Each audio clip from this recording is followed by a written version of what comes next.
Halo, perkenalkan nama saya Fadil Muhammad Tayyib dengan NIM 28020503614. Nah, kali ini saya akan menjelaskan mengenai konsep monitoring dan defect management, poin-poin kunci dalam proses monitoring dan defect management, terus studi kasus nyata mengenai implementasi di lingkungan pengujian perangkat lunak. Nah, yang pertama konsep dari test management. Nah, apa sih itu monitoring dalam test management? Monitoring adalah aktivitas untuk mengamati, mencatat dan mengevaluasi kemajuan proses testing secara berkelanjutan. Nah, tujuan dari monitoring itu untuk memastikan testing berjalan sesuai rencana, mengidentifikasi resiko atau hambatan sejak dini, menilai efektivitas test case dan strategi testing, memberikan visibilitas kepada manajer atau stakeholder. Monitoring biasanya melibatkan test progress report, test coverage analysis, resource utilization, metrics seperti test execution rate, defect find rate, dan pace atau fail ratio. Nah, apa sih itu defect management? Nah, defect management adalah proses mengidentifikasi, mencatat, dan mengklasifikasikan, melacak, dan menutup bug atau defect yang ditemukan selama testing.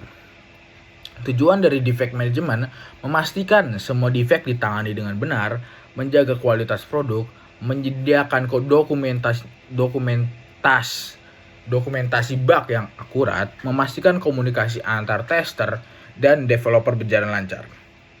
Proses umum dari defect management itu yang pertama ada defect discovery. Tester menemukan bug. Yang kedua ada defect reporting, yaitu bug didokumentasikan dalam alat seperti Jira, Bugzilla, atau Redmine.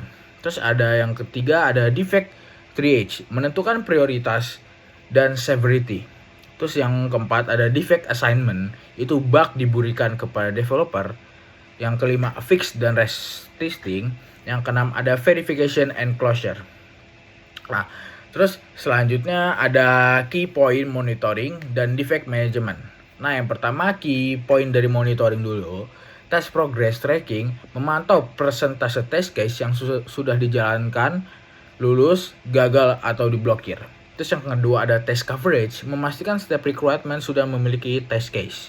Yang ketiga ada metric based decision making atau contoh matriks penting, defect disciplines, test execution rate, requirement coverage, defect discovery rate. Nah, yang keempat ada status reporting atau laporan harian atau mingguan untuk menunjukkan kemajuan dari isu kritis.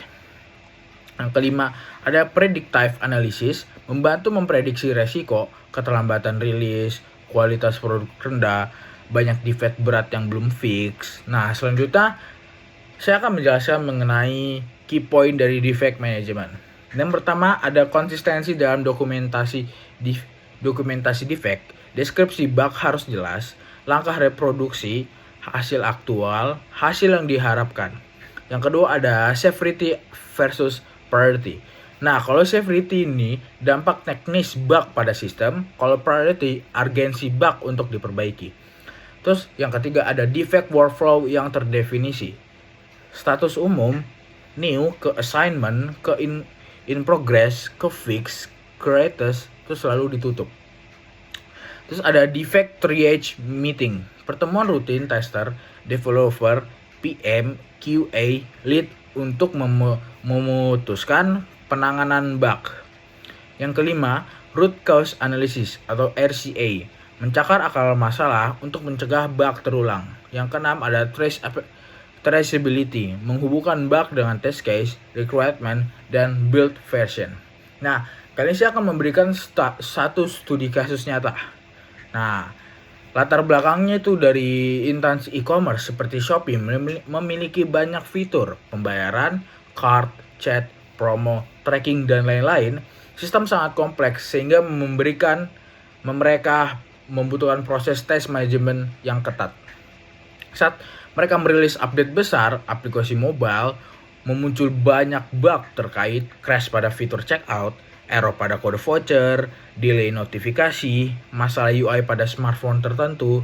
Karena rilis harus on time, QA perlu sistem monitoring dan defect management yang efektif. Nah, bagaimana proses monitoring dilakukan? Pertama, satu menggunakan daily dashboard, QA menggunakan dashboard otomatis untuk memantau pertama, jumlah test case executed per hari, yang kedua, jumlah bug berdasarkan severity, yang ketiga ada coverage requirement per modul. Nah, yang kedua, real time metrics. Tool menampilkan grafik. Pertama, defect trend, apakah naik atau turun. Dua, pass rate modul, check out, cart, search, dan lain-lain. Yang ketiga, test cycle burn down. Nah, yang ketiga ini, escalation system. Jika bug severity 1 ditemukan, sistem otomatis mengirim notifikasi ke QA lead, developer lead, dan release manager. Nah, yang keempat ada monitoring build stability. Setiap nightly build diuji otomatis untuk memastikan stabilitas minimal 90%. Nah, bagaimana defect management dijalankan? Pertama, defect login dan classification. Semua bug dicatat di Jira. Yang kedua, triage meeting harian. QA developer, product manager berkumpul, memutuskan prioritas perbaikan, menilai resiko jika bug tidak diperbaiki.